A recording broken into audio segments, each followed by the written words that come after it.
তোমরা কারা মা? আমাকে একটু উদ্ধার করো এখান থেকে। আপনি এমন আশীর্বাদ করতে পারবেন যাতে মানে আমি 2 দিনের মধ্যে বড়লোক হয়ে যাই? হ্যাঁ, পারবেন? ব্যাস, জমিদারের ঘর থেকে টাকা হাতিয়ে নিয়েছি, আর এখানে থাকা যাবে না। রাতের মধ্যেই গা ঢাকা দিতে হবে। আমি তো শুধু এখানে এসে উঠেছিলাম, মানে বৃষ্টির হাত থেকে রক্ষা পাওয়ার জন্য। মানে আমি এদের কোনো ক্ষতি করিনি।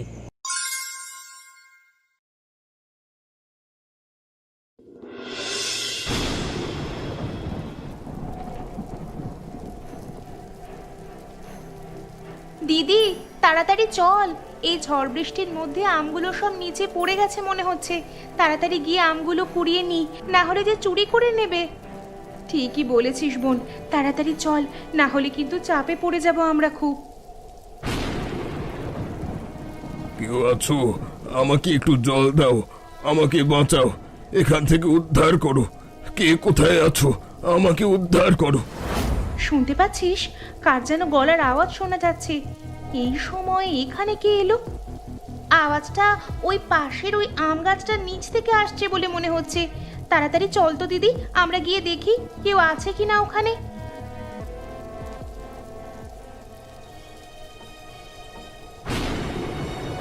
তোমরা কারা মা? আমাকে একটু উদ্ধার করো এখান থেকে। আমার প্রচন্ড কষ্ট হচ্ছে, আমার ভালো লাগছে না একদম। আমাকে এখান থেকে ফেলে দিয়ে চলে গেছে। সে কি, বৃষ্টির মধ্যে কারা আপনাকে এভাবে ফেলে দিয়ে চলে গেল এখানে? দিদি, এখন প্রশ্ন না করে ওনাকে ঘরে নিয়ে চল, না হলে ওনার শরীর যে আরো বেশি খারাপ হয়ে যাবে বৃষ্টিতে ভিজলে। সাধু বাবা, আপনি আমাদের সাথে যেতে পারবেন তো? হ্যাঁ পারবো, এইটুকু ক্ষমতা আমার আছে।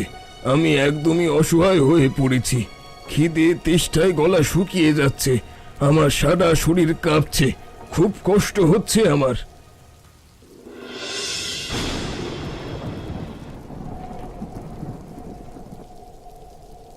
কিন্তু সাধু বাবা, আপনি তো বললেন না কারা আপনার এত বড় সর্বনাশ করেছে আর আপনাকে এইভাবে বৃষ্টির মধ্যে বিপদের মধ্যে ফেলে দিয়ে গেছে। হ্যাঁ সাধু বাবা, আমাদেরকে বলুন, আমরাও জানতে চাই। আমার সেই সব জিনিস মনে পড়লে প্রচন্ড কষ্ট পাই। আপন মানুষের কাছ থেকে বিশ্বাসঘাতকতা আমি পেয়ে খুব ক্লান্ত হয়ে গেছি। তার মানে? আমার একজন শিষ্য ছিল, নাম গোবিন্দ। ওই গোবিন্দ আমার সাথে বিশ্বাসঘাতকতা করে, আমাকে এই বিপদের মধ্যে বৃষ্টির দিনে ফেলে দিয়ে চলে যায়। কিন্তু আপনার মতো সাধু মানুষের ওপর কার এত আক্রোশ থাকতে পারে? আর কেনই বা এত আক্রোশ? আপনি তো কারোর কোনো জিনিসের প্রতি কোনো লোভ দেন না, তাহলে? সত্যি সাধু বাবা, সেই লোক কেমন যে আপনার মতো সাধু মানুষের ওপরও হিংসে করে? তাহলে তো বলতে হবে পৃথিবীর সবার সাথেই সে বিশ্বাসঘাতকতা করবে নিজে ভালো থাকবার জন্য। হ্যাঁ মা, তোমরা ঠিকই ধরেছ। পাশের গ্রামের জমিদারের কাছ থেকে টাকা খেয়ে আমার সাথে বিশ্বাসঘাতকতা করে আমার সর্বনাশ করার চেষ্টা করেছিল। টাকার লোভ থেকে কেউ ওকে বাঁচাতে পারলো না, কেউ না। বুঝতে পেরেছি, কিন্তু এইভাবে তো ওকে ছেড়ে দেওয়া যায় না। আমরা কালকে পাশের গ্রামে আম বিক্রি করতে যাব। যদি সেখানে সেই লোকের দেখা পাই তাহলে আপনাকে এসে বলবো। কিন্তু আমি যে তোমাদের এখানে থাকবো, তোমাদের অসুবিধা হবে না? কোনো অসুবিধা হবে না সাধু বাবা, আমরা 2 বোন এই ঘরে একা থাকি। আপনি থাকলে আমাদের সুবিধাই হবে, আমরা বরং আরো ভালোভাবে থাকতে পারবো।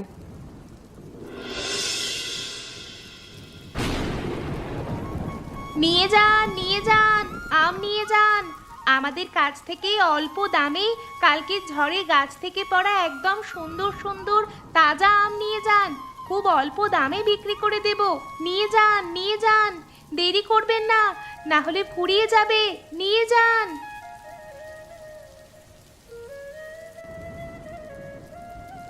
এই যে মামুনি, তা কত করে আম বিক্রি করছো?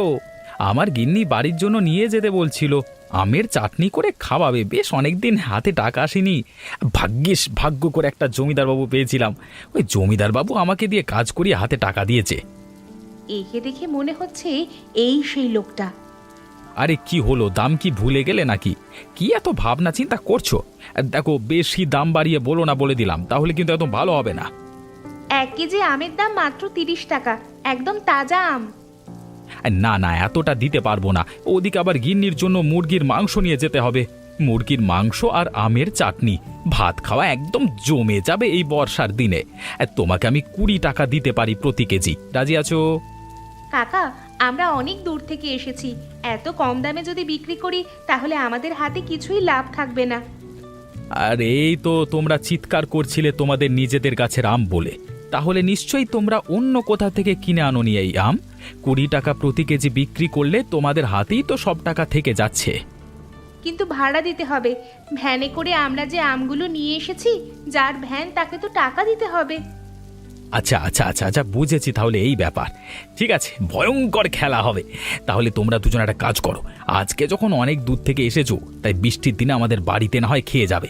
আর এই নাও 20 টাকা দিচ্ছি, 1 কেজি আম দাও। হ্যাঁ, ব্যাপারটা কেমন হলো? আমি তো লোকটাকে খারাপ ভেবেছিলাম। তাহলে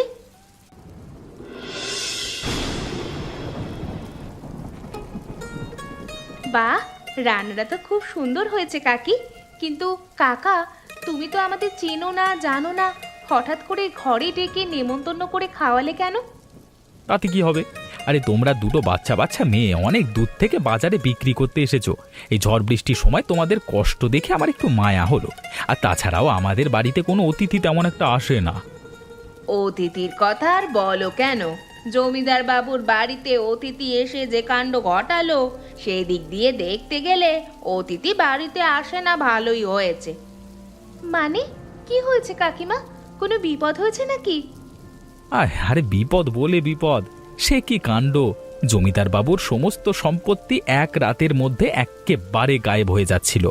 আমি ভাগ্যিস ছিলাম।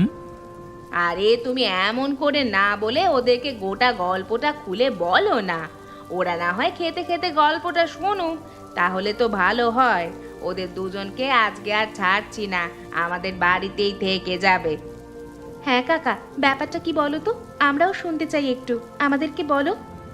তাহলে শোনো, আজকে থেকে 1 সপ্তাহ আগে এই গ্রামে একজন সাধু বাবা এসে এই বটতলায় বসবাস করতে শুরু করে। তা আমি একদিন কাজ করে বাড়ি ফেরবার পথে বামফট, সেই চোখ, সেই নাক, সেই কান। আরে তুই তো ছিলিস আগের জন্মে বিরাট বড় লোক, কিন্তু আজকে তুই এরকম ভিখারি হয়ে ঘুরে বেড়াচ্ছিস কেন? এই রে কলা, এই সাধু বাবা আবার কি বলছে? সাধু বাবা আমাকে কিছু বললেন? মানে মাথার উপর দিয়ে গেল যা বললেন আর কি, মানে ওরে গাধা, আমার কাছে আয়। তুই আগের জন্মে যে পাপ করেছিলিস তার প্রায়শ্চিত্ত এখনো তুই করে যাচ্ছিস, কিন্তু আমি তোর ওই চকচকে কপাল দেখে পরিষ্কার বলে দিতে পারছি, আর বেশি দিন নয়। মানে বেশি দিন হয় মানে আমি কি পটল তুলবো? মানে সাধু বাবা, মানে এই তো সবে বিয়ে করেছি, এর মধ্যে পটল তুললে তো মানে কেলো হয়ে যাবে, মানে বুঝতেই তো পারছেন। মানে অত মানে করিস না গাধা। আমাকে যদি 1 রাতের জন্য সেবা দিতে পারিস আর এই গাছতলা থেকে তুলে আমাকে একটা ভালো আশ্রয়ে রাখতে পারিস, তাহলে তোর পাপ আমি মুক্ত করে দেব। তুই কিছুদিনের মধ্যে প্রচুর টাকার মালিক হয়ে যাবি, তোকে আর কেউ রুখে দাঁড়াতে পারবে না। তোর হাতে প্রচুর টাকা চলে আসবে। টাকা আসবে? তার মানে আমার হাতে যদি টাকা আসে তাহলে আমি আমার গিন্নির জন্য গয়না গড়িয়ে দিতে পারবো, গিন্নিকে ভালো শাড়ি কিনে দিতে পারবো। না না, সাধু বাবাকে হাতছাড়া করতে চাই না। কি রে পাগল, কি ভাবছিস? বাবা, মানে বুঝতেই পারছেন, মানে কিন্তু মানে আপনি এমন আশীর্বাদ করতে পারবেন যাতে মানে আমি 2 দিনের মধ্যে বড়লোক হয়ে যাই। হ্যাঁ, পারবেন? পাগলা, খাবি কি? ঝাঁঝে মরে যাবি। আমাকে নিয়ে চল, ভালো ভালো খাবার দাবার খাওয়াবি, চল, তারপর দেখবি কি হবে। ঠিক আছে রে, তাহলে চলুন আমার সাথে, চলুন। এরপর সাধু বাবা আমিষ খাবে শুনে আমি তো বাজার থেকে সেদিন বিকেলেই বাজার করতে গেলাম। হ্যাঁ যাই, এখন আবার 1 কেজি খাসির মাংস কিনতে হবে। 700-800 টাকা খরচ হবে বটে, কিন্তু কি আর করবার, আমি তো কিছুদিনের মধ্যেই বড়লোক হয়ে যাব। এই টাকা কোনো ব্যাপার হলো?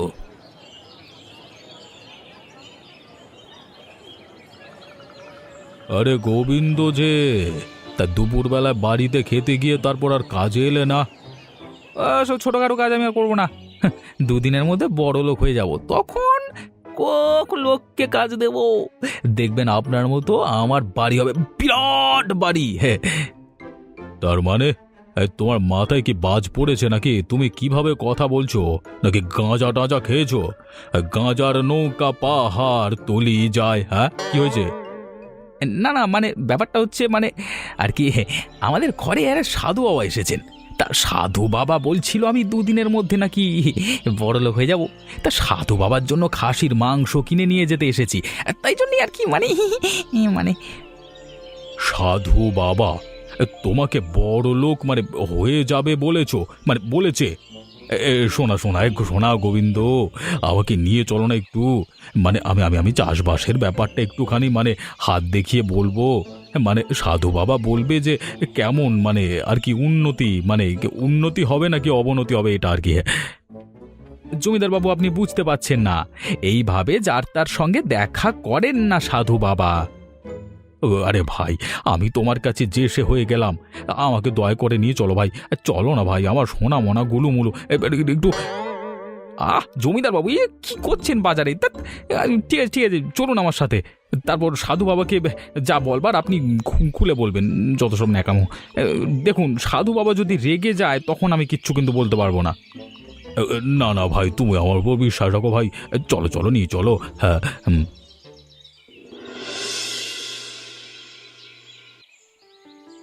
এই যে সাধু বাবা, আপনার জন্য কাকে নিয়ে এসেছি দেখুন।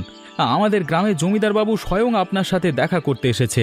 আপনার সাথে কথা বলে সমস্তটা মানে জানতে পারবে। মানে এই তো এতক্ষণে একটা ভিত্তবান লোককে পেয়েছি। এই গরিব কুটির ঘরে থাকতে আমার ভালো লাগছে না। এই জমিদারের বাড়িতে থাকলে আমি মানে সাধু বাবা, আপনি আমার হাতটা একটু দেখে বলবেন যে আমার এবছরের অর্থ উপার্জন যোগ কেমন যাবে? দয়া করে যদি বলেন তাহলে খুব ভালো হয়। আমি যা দেখতে পাচ্ছি খুব একটা ভালো নয়। হাত দেখার প্রয়োজন নেই। তোর ওই চওড়া টাকের মতো কপাল সবকিছু দেখিয়ে দিয়েছে আমাকে। কি বলছেন সাধু বাবা? আরে এবছর তো জমিদার বাবুর জমিতে প্রচুর ফসল হয়েছে। ফলন হলে কি হবে? কিছুদিনের মধ্যেই প্রচন্ড বৃষ্টিপাত নামবে, বন্যা হবে, সব ফসল মায়ের ভোগে চলে যাবে। অতএব সব জিনিসটাই একটু দেখতে হবে। তাহলে সাধু বাবা, বিপদের হাত থেকে কিভাবে রক্ষে পাবো? দয়া করে আপনি কিছু করুন। আমি প্রচুর প্রচুর টাকা লাগিয়েছি এই জমিতে ফসল ফলানোর জন্য। যদি কিছু হয়ে যায় আমি সমস্ত কিছু হারিয়ে ফেলবো। দয়া করুন। আমাকে তোদের ঘরে আশ্রয় নিতে হবে। ওখানে গিয়ে আমি এক রাত থাকলেই সমস্যার সমাধান বের করতে পারবো খুব সহজে। কিন্তু দুর্ভাগ্যের বিষয়, আমি তো গোবিন্দর বাড়িতে আশ্রয় নিয়েছি, তোর বাড়িতে। তাতে কি হয়েছে? গোবিন্দ তো আমারই লোক। আজকে মাংস ভাত খাচ্ছেন, এখানে খেয়ে নিন। আমি কিন্তু বিকেল বেলাতে আপনাকে টেনে নিয়ে আমাদের বাড়িতে যাব। আপনি কিন্তু না করতে পারবেন না। আচ্ছা ঠিক আছে ঠিক আছে, সেটাই হবে না হয়। গোবিন্দ, তোমার স্ত্রীর রান্না বান্না হলো? জমিদার বাবু এসেছে যখন, তাহলে না হয় ওনাকেও এখানে খেয়ে যেতে বলো না। হ্যাঁ হ্যাঁ, নিশ্চয়ই নিশ্চয়ই। মানে যত সব উটকো ঝামেলা চলে আসে কোত্থেকে। বেটাকে ঘরে না হলে ভালো হতো যত সব। ব্যাস, জমিদারের ঘর থেকে টাকা হাতিয়ে নিয়েছি। আর এখানে থাকা যাবে না। রাতের মধ্যেই গা ঢাকা দিতে হবে। না হলে যদি জানতে পারে আমি চুরি করেছি, তাহলে ব্যাপারটা ঠিক দেখাবে না।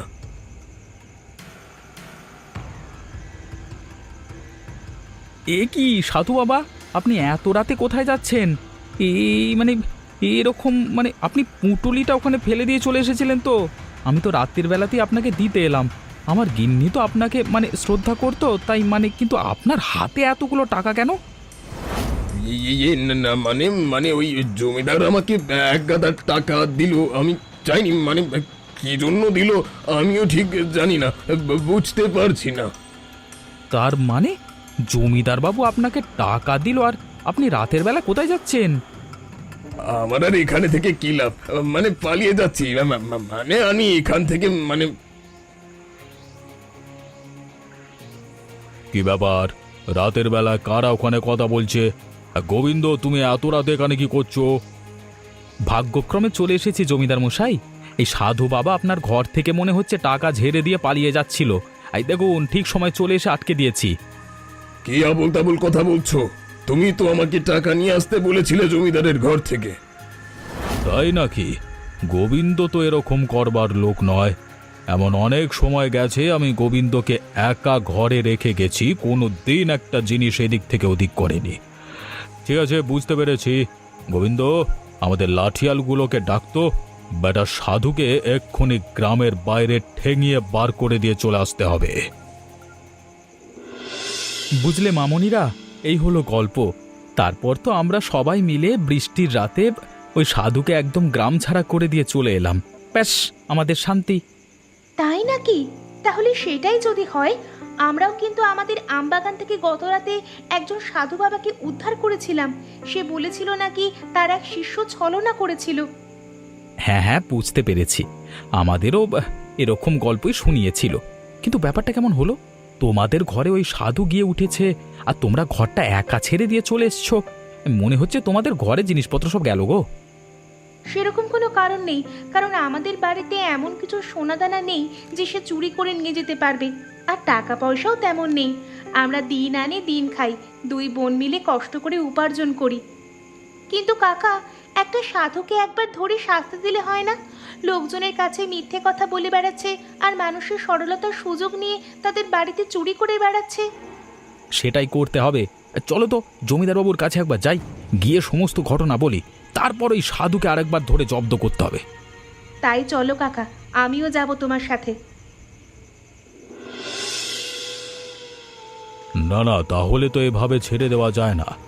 একটা মানুষ দিনের পর দিন ঢপ মারবে, মানে মিথ্যে কথা বলে যাবে, মানুষকে বোকা বানাবে। এবার তো মনে হচ্ছে একবার জব্দ করতেই হবে। তাহলে আর দেরি করা যাবে না। আজকের রাতেই কিছু একটা ব্যবস্থা করতে হবে, যাতে করে ওই সাধুকে ধরে শায়েস্তা করা যায়। আমার মনে হচ্ছে ও আমাদের বাড়ি থেকেও পালিয়েছে। ও জানে আমরা আম বিক্রি করতে এসেছি এখানে। এখান থেকে টাকা পয়সা নিয়ে গেলে নিশ্চয়ই আমাদের ঘর থেকে টাকা পয়সা চুরি করে পালাতো। সেটার বলতে, এদেরকে আশ্রয় প্রশ্রয় দেওয়া মানে নিজের ক্ষতি নিজে ডেকে আনা। তাহলে জমিদার বাবু, আপনার কিছু লাঠিয়ালকে আমার সাথে দিন তো, আজকে রাতে একটা ব্যবস্থা করে দিয়ে চলে আসি। শুধু লাঠিয়াল কেন, আমিও যাব তোমার সাথে। আমিও দেখি ওই বেটা সাধুর কত দম হয়েছে।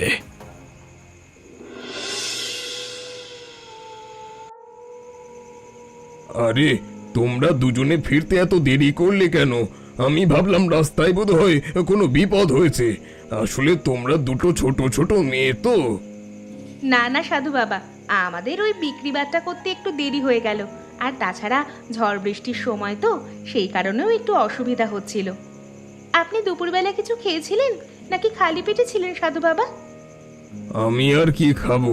এই তোমার ঘরের পাশে দুটো আম রাখা ছিল, ওই আমগুলো খেয়ে বেশ ঠান্ডা হয়েছিলাম, ভালো লাগছিল। তো একটা কথা বলো তো মায়েরা, তোমরা ওখানে বিক্রি করে টাকা পয়সা কিছু পেয়েছো? এই দেখুন, বেশ অনেক কটা টাকা হাতে করে এনেছি। এত টাকা আমরা জীবনে প্রথম দেখছি। আপনি ঘরটা পাহারা দিয়েছিলেন বলেই আমরা কিন্তু এত দূর গিয়ে বিক্রি করতে পেরেছিলাম। এই তো, আমি তো এইটাই চেয়েছিলাম। এবার যখন ওরা বিশ্রাম নেবে, তখন আমি এই টাকাগুলো নিয়ে এখান থেকে কেটে পড়বো। ব্যাস, তাহলে আমার 16 কলা পূর্ণ হয়ে যাবে। তারপর আবার অন্য গ্রামে গিয়ে অন্য কোনো লোককে মুরগি বানাতে হবে। কি ভাবছেন সাধু বাবা? ভাবছি আপনার জন্য আজকে মাংস রান্না করে খাওয়াবো। আপনি মাংস খান তো? না না সাধু বাবা, মাংস খাবেন কেন? আমি তো শুনেছি ওনারা, মানে অর্থাৎ সাধু বাবা, মাছ মাংস এসব কিছু ছুঁয়েও দেখেন না। তাহলে কি আমি ভুল শুনলাম? ছাড়ো, তোমরা এত চিন্তা করো না। আমি মাংস খাই, আর তোমরা যখন নিজের হাতে রান্না করে খাওয়াবে বলেছো, তাহলে তো আর কোনো ক্ষতি নেই। আমি খাবো, তোমরা যা খাওয়াবে আমি তাই খাবো।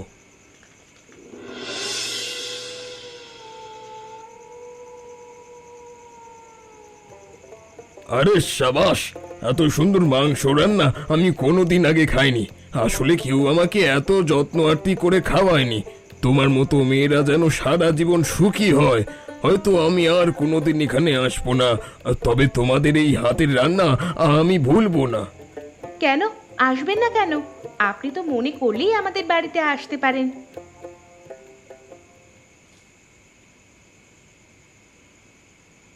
কেন আসবেন না তুমি বুঝতে পারছো না?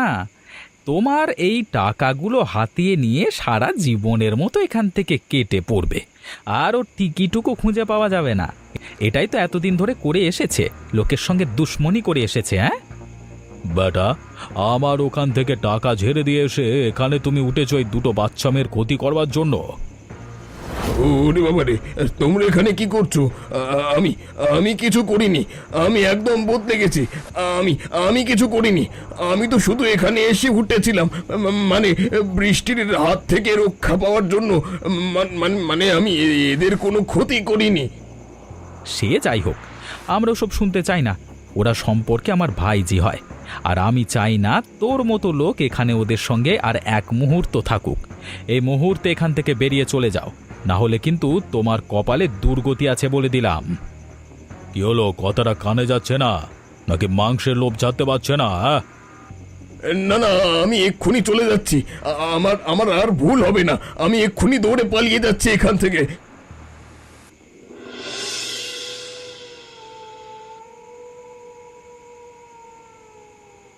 সত্যি মা, তোমার হাতে জাদু আছে বলতে হবে। এত সুন্দর রান্না বৃষ্টির দিনে মাংসের ঝোল ভাত আমাকে গিন্নি কবে যে রান্না করে খাইয়েছেন আমি ভুলে গেছি। মাঝে মাঝে তোমাদের এখানে বেড়াতে আসতে হবে। ঠিকই বলেছেন জমিদার বাবু, মাঝে মাঝে কেন, আমরা প্রায় বেড়াতে আসব। আর এটা তো আমাদের বাড়ি আজ থেকে। কিন্তু একটা কথা বলো তো, তোমরা দুজন এখানে থাকতে পারবে তো? হ্যাঁ হ্যাঁ, আমরা তো এতদিন একাই ছিলাম কাকা। আমাদের এই আম বাগানের আম পেড়ে গ্রামের 2-4 জন লোককে হাতে দিয়ে যা 2-4টে চাল ডাল পেতাম, সে সব কিছু দিয়েই আমাদের জীবন চালাতাম। হ্যাঁ কাকা, আর তোমরা আমাদের বাড়িতে যদি সপ্তাহে 1-2 দিন পরে আসো, তাহলে আমাদের খুব ভালো লাগবে। আসলে আমাদের তো নিজেদের বলে কেউ নেই। আরে তোমাদের কোনো চিন্তা নেই, তোমাদের এই ছোট বাড়িটা আমি পাকা বানিয়ে দেব। এইভাবে মাটির বাড়িতে থাকা যায় না, বৃষ্টির সময় খুব অসুবিধা হয়, তাই না গোবিন্দ? হ্যাঁ জমিদার বাবু, দেখেছো আমাদের জমিদার বাবু কত মহান মনের মানুষ, সবার কত উপকার করেন, সবাইকে কত ভালোবাসেন। এই জন্যই জমিদার বাবুকে সবাই খুব ভালোবাসে। তবে হ্যাঁ, আজকে যাওয়ার সময় আমাদের গাছের আম কিন্তু নিয়ে যেও, পয়সা লাগবে না।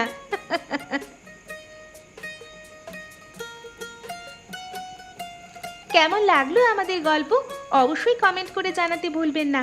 এমন মজার মজার গল্প দেখতে আমাদের চ্যানেলটিকে সাবস্ক্রাইব করে রাখতে ভুলবেন না।